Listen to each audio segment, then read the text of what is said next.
Hi everyone, it's Paddy here from arithmetichub.com, thanking you for choosing this video, but reminding you that whilst this is one method to solve questions like this, it's not the only method. With that being said, let's explore this concept a little bit further. Hi everyone, so today we're having a look at partitioning decimals. Partition decimals and partitioning numbers without decimals is very similar, it's pretty much the same thing. The method is going to be almost exactly the same. So, speaking of the method, let's have a little look at it. First thing says, set up your place value columns up to your highest value column. The second one says, annotate on the information given. Okay, so first thing I'm going to do is I'm going to set up my place value column. So I've got highest value column, tens, ones, tenths and hundredths here. So I'm going to set these up. Highest value column is the tens, so tens, ones, decimal point column, tenths, and hundredths there like that. Okay, my number is 64.28. Okay, now I know I'm going to have to partition this into different parts, so I'm going to separate them into the tens, the ones, the tenths and the hundredths. So how many tens have I got? Well, I've got 6 tens, so 6 tens is going to be 60. How many ones have I got? I've got 4 ones. So 60 add 4, add. Now, the only part when we're looking at partition and decimals we need to make sure we do is we need to put in the 0 points before the number, okay? So, and we need to make sure we've got our place value in for each of the different columns. So here, we've got 2 tenths. Now 2 tenths when we write it would be 0.2 like that because we've got 0.2 there, okay?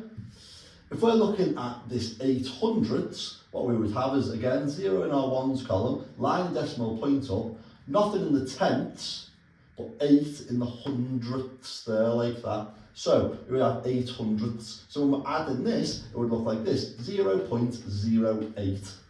So we'd add in 0.0, just about enough space made up with that, 8.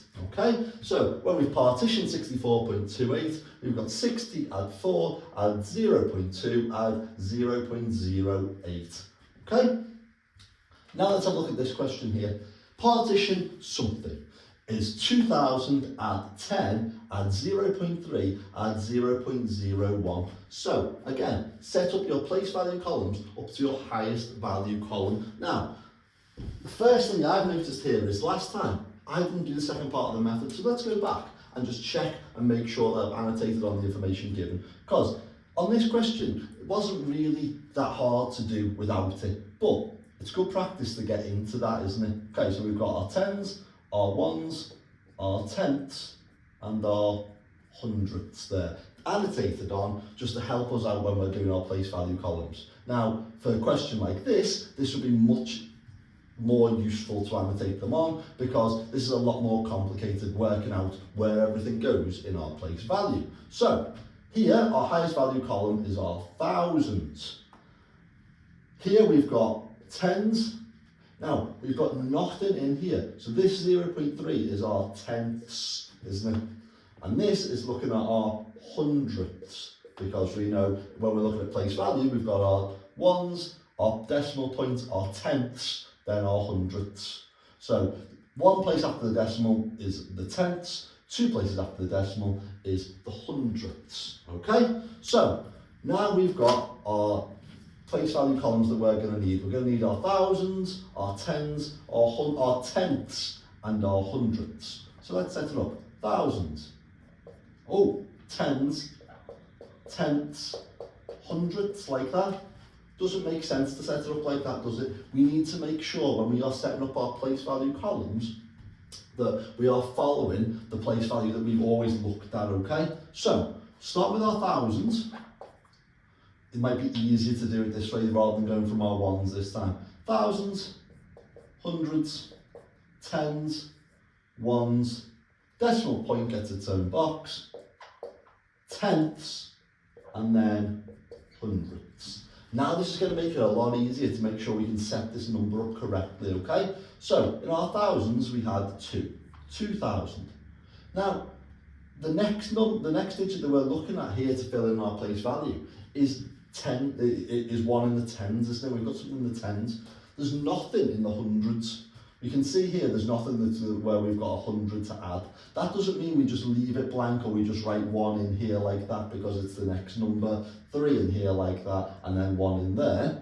What we would do is we would make sure that we are filling in our placeholders if we have a missing, if we have something that's missing. So here we've got hundreds missing, we don't have any hundreds. So that doesn't mean that we just leave it blank or we squeeze all the numbers up. What we do is we put our placeholder in there, 0 hundreds.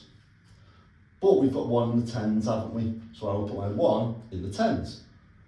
Do I have anything in the ones? I can see I've got nothing in the ones here. I don't leave it blank, I put my 0 in the ones, okay? Line my decimal points up as I always do. I've got 3 in the tenths, 3 tenths, and I've got 1 in the hundredths, 100th, like that. So my number that I've partitioned is going to be 2010.31. Well, let's check it and read it and see if it makes sense. 2000, add 10, add 0.3, add 0.01. 2010.31. Yeah, makes sense. Okay, brilliant. If you found this video useful, then I would massively appreciate you liking the video and subscribing to the channel. If you want to explore more methods or practice using the method we've looked at here, why not check out the teacher videos at arithmetichub.com. Arithmetic Hub has videos just like this on different methods, specifically targeting areas needed in Key Stage 2. There you can practice one particular skill, or generate your own sets of calculations designed to challenge your understanding of all the topics covered in Years 3 to 6.